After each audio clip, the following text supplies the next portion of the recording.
নমস্কার, আমি কিয়ারা। আপনারা দেখছেন দ্য আল্টিমেট খবর। ত্রিপুরার আধ্যাত্মিক প্রতিভা চিত্তরঞ্জন মহারাজকে প্রদান করা হল পদ্মশ্রী সম্মাননা।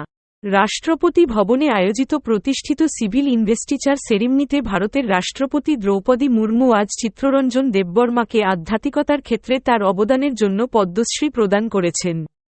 1962 সালের 22 জানুয়ারি বারাকাঠাল, সিধাই মোহনপুরে জন্মগ্রহণ করে চিত্তরঞ্জন দেববর্মা ত্রিপুরায় বড় হয়ে উঠেছেন।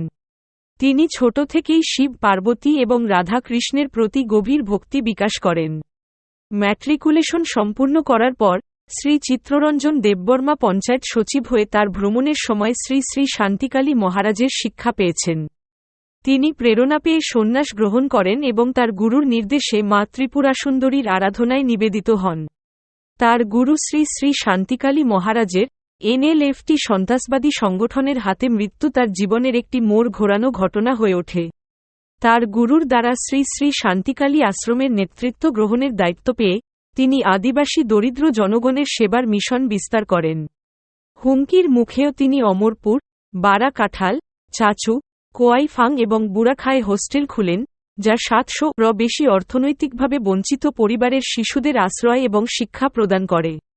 2019 সালে শ্রী শ্রী শান্তিকালী ইংরেজি মাধ্যম স্কুল প্রতিষ্ঠা করে চিত্তকালী মহারাজ তার গুরুর ঐতিহ্য বিস্তার করেন, সমগ্র এবং মূল্যভিত্তিক শিক্ষাকে অগ্রাধিকার দেন।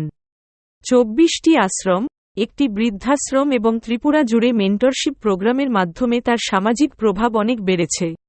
শিক্ষার ক্ষেত্রে তার অবিরাম প্রচেষ্টা এবং আধ্যাত্মিক এবং নৈতিক কল্যাণে তার গভীর প্রভাব, বিশেষ করে আদিবাসী এলাকায়, একটি পুনরুত্থান সৃষ্টি করেছে।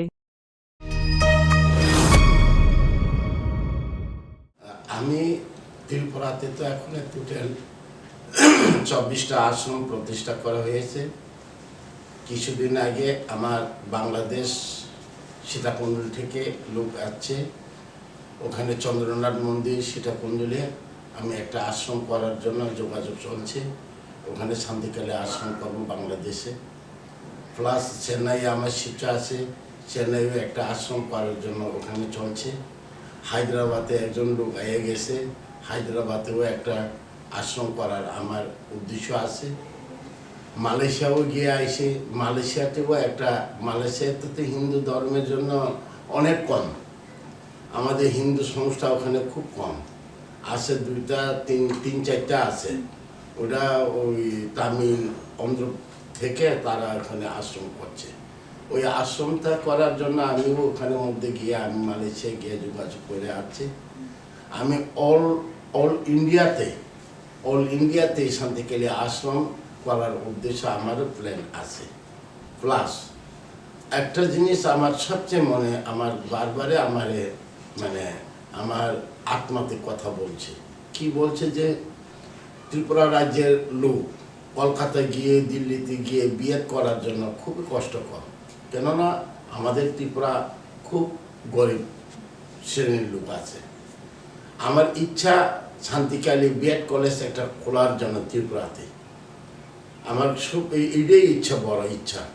আর একটা ধর্ম কলেজ, ধর্মের জন্য ধর্ম কলেজ করার জন্য, আর একটা ত্রিপুরাবাসীর জন্য একটা বিএড কলেজ খোলার জন্য আমার ইচ্ছুক।